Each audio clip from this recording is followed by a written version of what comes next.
Hello दोस्तों, तो कैसे हैं आप सब। आज मैं डिलीशियस डेस्टिनी का फोर्थ पार्ट एक्सप्लेन करने वाली हूँ, तो चैनल को सब्सक्राइब करना मत भूलिएगा। तो कहानी की शुरुआत करते हैं। हम देखते हैं कि लियू सेड कि मॉम और डैड उससे पूछते हैं कि तुम्हारे शो का क्या हुआ और तुम क्यों नहीं जा रहे हो, और तुम्हारे डिनर का क्या हुआ। तब लियू सेड कहता है, पहले तो आपको मेरे कोई भी काम में इंटरेस्ट नहीं था, और अब क्यों है। तभी वहाँ येलिन आ जाती है और येलिन कहती है कि मैं तुम्हारे लिए अदरक वाली चाय लाई हूँ। तो वो दोनों साथ में बात करने के लिए बैठ जाते हैं। तब लियू सेड उससे कहता है कि मुझे जियामिंग कुलिनरी शो में इनवाइट करना चाहती है, लेकिन मैं दूसरी तरफ ये भी नहीं चाहता कि वो मेरी वजह से जॉब छोड़े। तभी येलिन उससे कहती है कि तुम्हें चिंता करने की कोई ज़रूरत नहीं, मैं जियामिंग को जॉब का ऑफ़र दूंगी और वहाँ उसे बहुत बढ़िया सैलरी भी दूंगी। तब उसे फोर्सफुली तुम्हें वहाँ गेस्ट बनकर उस शो में जाने के लिए कोई ज़रूरत नहीं होगी। येलिन बाद में लियू सेड को पार्टी में इनवाइट करती है, जो कि ब्यूटी इंडस्ट्री के बारे में होती है। तब लियू सेड उसे कहता है, मुझे ब्यूटी इंडस्ट्री के बारे में ज़्यादा तो नहीं पता, लेकिन मैं ज़रूर आऊँगा। झाओ हान जियामिंग को कॉल करके कहता है कि कल फाइनल मीटिंग होने वाली है। तब जियामिंग कहती है, मैंने अभी भी होप नहीं छोड़ी है। तभी उसे झाओ हान से पता चलता है कि लियू सेड यूशान में किसी पार्टी में गया हुआ है। तो उसे मनाने के लिए जियामिंग वहाँ जाने का बोलती है और जाने के लिए रेडी हो रही होती है। लियू सेड और येलिन की फैमिली यूशान में पार्टी में गए हुए होते हैं। तभी येलिन वहाँ आकर लियू सेड को अपनी ग्रैंडमा के पास लेके जाती है और इंट्रोड्यूस करती है। तभी वहाँ लियू सेड उन्हें एक गिफ्ट देता है। तभी येलिन की ग्रैंडमा भी उससे एक घड़ी गिफ्ट कर देती है, जो कि सेम टू सेम येलिन के हाथ में होती है, वैसी ही घड़ी देती। सब देखकर लियू सेड को थोड़ा सा अजीब लगता है। आगे देखते हैं कि जियामिंग, जो कि पार्टी के लिए आ रही है, उसे येलिन के ऑफिस से कॉल आता है कि उसको एक जॉब ऑफ़र हुई है, लेकिन जियामिंग उस ऑफ़र को ठुकरा देती है और कहती है कि मैं मेरे जॉब से अभी बहुत खुश हूँ। यहाँ येलिन की सौतेली माँ येशुआन को कॉल कर रही होती है, लेकिन वो टाइम पर पार्टी में नहीं आता। तभी उसकी ग्रैंड माँ वहाँ पर आकर उसकी माँ को बहुत ही भला बुरा सुना देती है और कहती है कि हमारी रेपुटेशन इससे खतरे में आ जाएगी, तुम्हें उसे समझाना चाहिए। तभी उस येलिन के पिता आकर उसे समझाते हैं कि आप एंग्री मत होइए, येशुआन आ जाएगा। बाद में येशुआन वहाँ आ जाता है। तभी येशुआन की माँ लियू सेड के फैमिली को उसे इंट्रोड्यूस कर रही होती है। तभी वहाँ लियूशी उसे देखकर चौंक जाती है और उसे कहती है कि तुम येलिन के भाई हो, और ऐसा कर कर वो कहती है कि मुझे अब जाना चाहिए, मुझे एक काम याद आ गया है।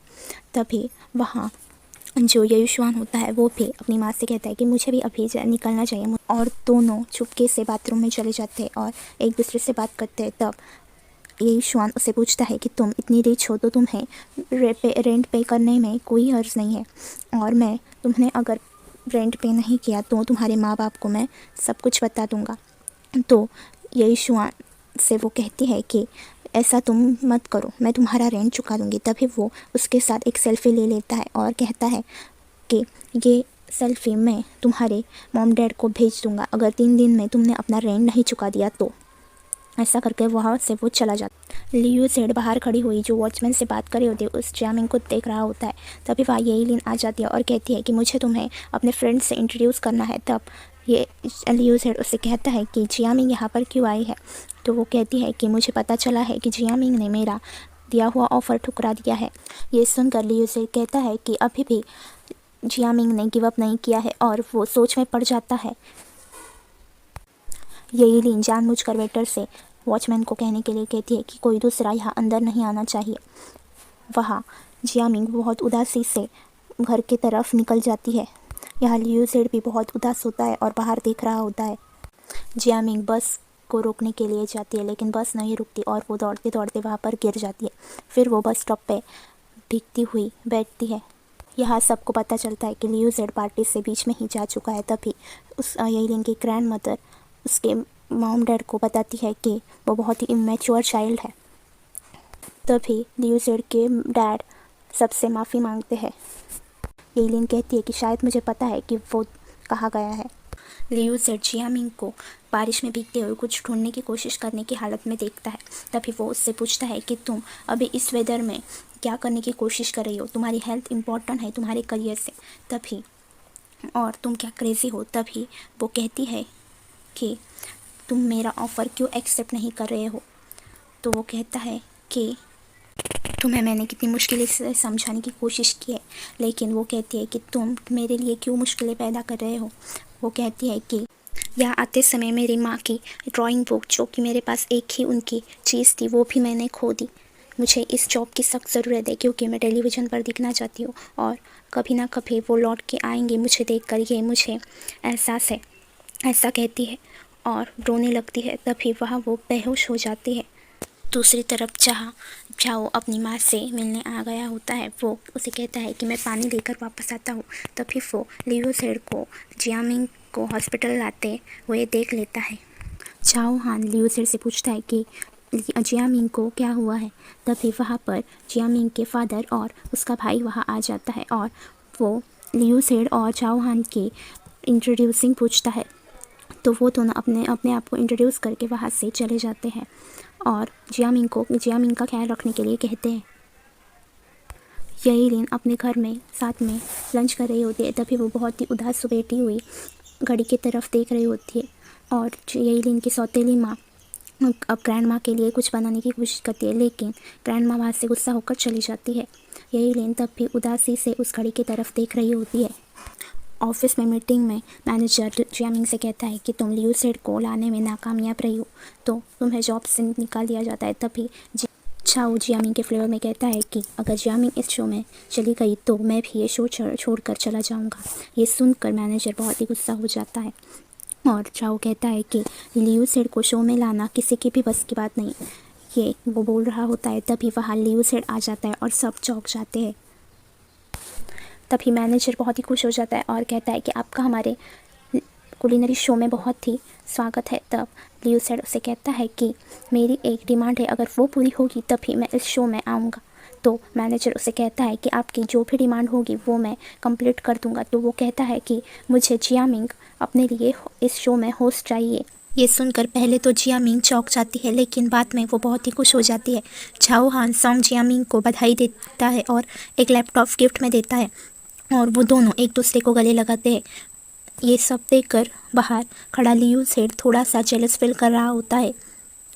थोड़ी देर बाद लियो सेड कमरे में आकर जियामिंग को उसकी माँ की खोई हुई ड्राइंग बुक वापस करके देता है। तभी चाओ हान सोच में पड़ता है कि लियो सेड कब से किसी के लिए कुछ करने लगा, पर लियो सेड ने वो बुक जाकर ढूंढी और उसे ठीक किया और चलाकर जियामिंग को दे दिया।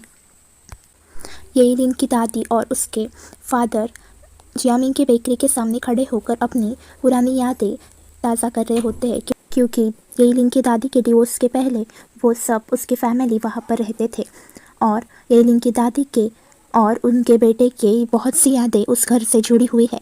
तभी जियामिंग के फादर बाहर आते हैं और उन्हें बैठने के लिए कहते हैं। तभी येलिन की दादी उससे पूछती है कि क्या ये जगह आप मुझे सेल कर सकते हो। तो वो कहती है कि आप कितनी भी कीमत दो, लेकिन मैं ये जगह नहीं बेचूंगा। ये सुनकर दादी को बुरा लगता है। तभी वो वेटर से पूछती है कि क्या आप तो इस जगह को सेल कर सकते हो मेरे लिए। तो वो कहती है कि आप समझे नहीं मैडम, हम इस जगह को नहीं बेचने वाले, आप यहाँ से जा सकते हैं।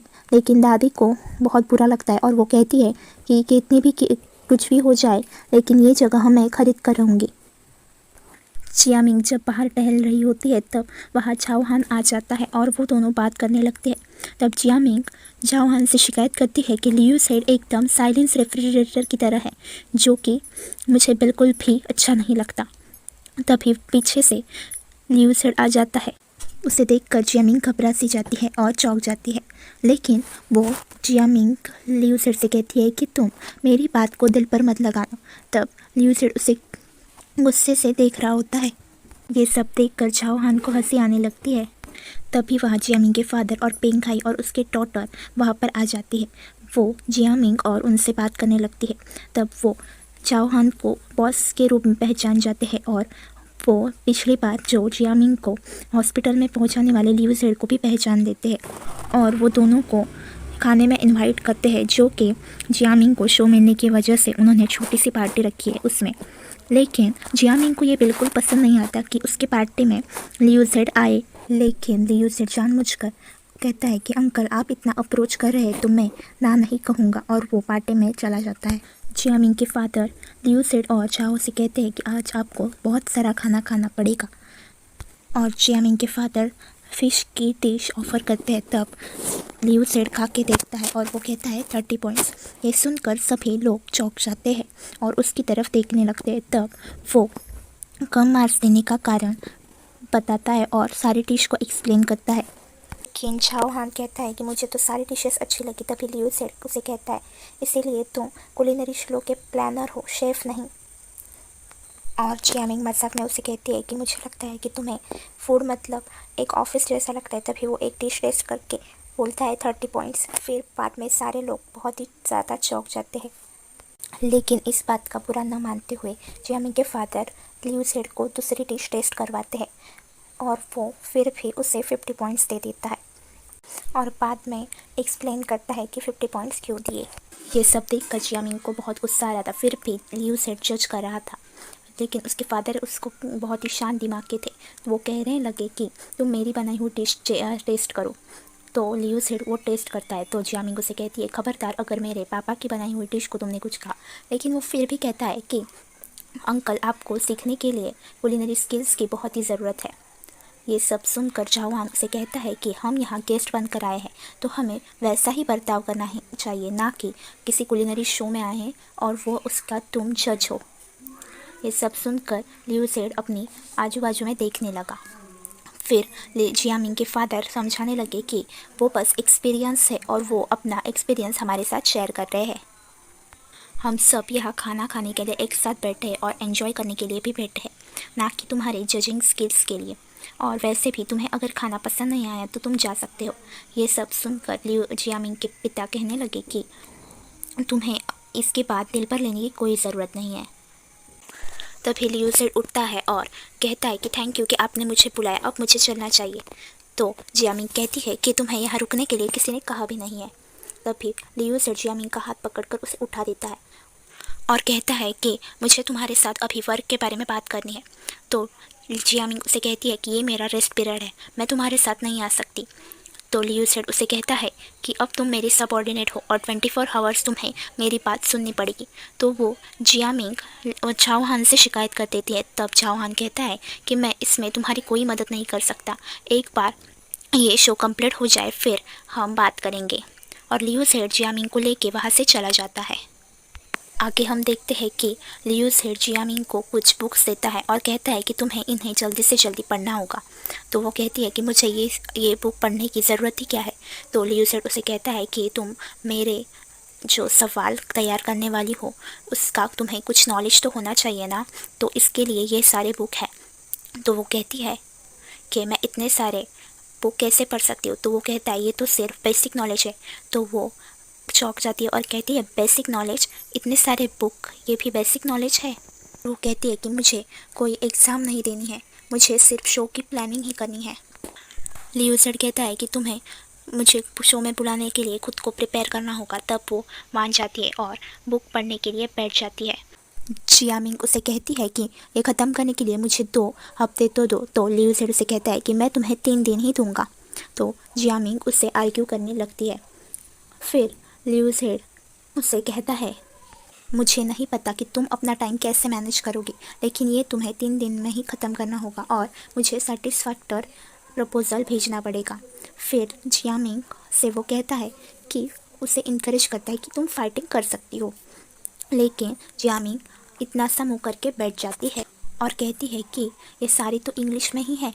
और फिर गुस्से में आकर कहती है कि ये एक दानव है, इंसान नहीं, और बुक फेंकने जा रही होती है। तभी लियू सेड दरवाजे पर होता है और जियामिंग की तरफ ही देख रहा होता है। तभी जियामिंग बुक लेकर बहुत ही शांति से बैठ जाती है और वो जो लियू सेड होता है वो उसकी निगरानी कर रहा होता है। जियामिंग को चैलेंज देकर वहाँ से चला जाता है, लेकिन बेचारी जियामिंग बुक पढ़ते पढ़ते बैठी हुई होती है और बहुत ही उदास होती है।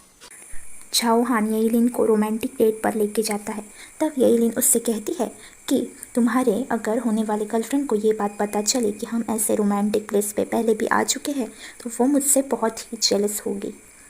तो झाओ हान उसे कहता है कि मैंने तुम्हारे लिए एक गिफ्ट लिया है जो कि 1994 की वाइन थी। और वो उसे देखकर बहुत ही खुश हो जाती है और कहती है तुम्हें ये वाइन कहाँ से मिली, और ये तो बहुत ही रेयर है, तो तुम्हें इसे ढूंढने में बहुत ही वक्त लग गया होगा। तो वो कहता है हाँ, ये ढूंढने में बहुत वक्त तो लगा और ये आसानी से नहीं मिलती, लेकिन मुझे मिल गई। येलिन कहती है कि ये तो बहुत एक्सपेंसिव होगी। 1994 ये यही साल है ना जब हम दोनों मिले थे। ये ऐसा येलिन से झाओहान पूछता है, तो वो कहती हाँ, ये यही साल है जब हम तीनों मिले थे और मैं लियो सेठ से मिली थी। तभी मैं उसे ये गिफ्ट देना चाहती थी, और थैंक यू कि तुमने मुझे ये गिफ्ट ला के दिया, और मैं इसके बदले तुम्हें बहुत बड़ा रिटर्न गिफ्ट भी दूंगी जब तुम्हारी कोई गर्लफ्रेंड बन जाएगी। तभी येलिन झाओहान से पूछती है कि तुमने लियो सेठ को क्यों नहीं इनवाइट किया। तब झाओहान उसे कहता है कि वो जियामिंग के साथ शो की तैयारी करने वाला है, तो इस वजह से वो दोनों कहीं पर चले गए। तो येलिन कहती है क्या सॉन्ग जियामिंग के साथ। तभी येलिन को बुरा लगता है और वो कहती है कि क्या तुम उन दोनों को एक साथ काम करने से रोक सकते हो। चैनल को सब्सक्राइब करना मत भूलिएगा। डिलीशियस डेस्टिनी का 5th पार्ट मैं जल्द ही डालूंगी। तब तक के लिए stay tuned with us, like share and comment.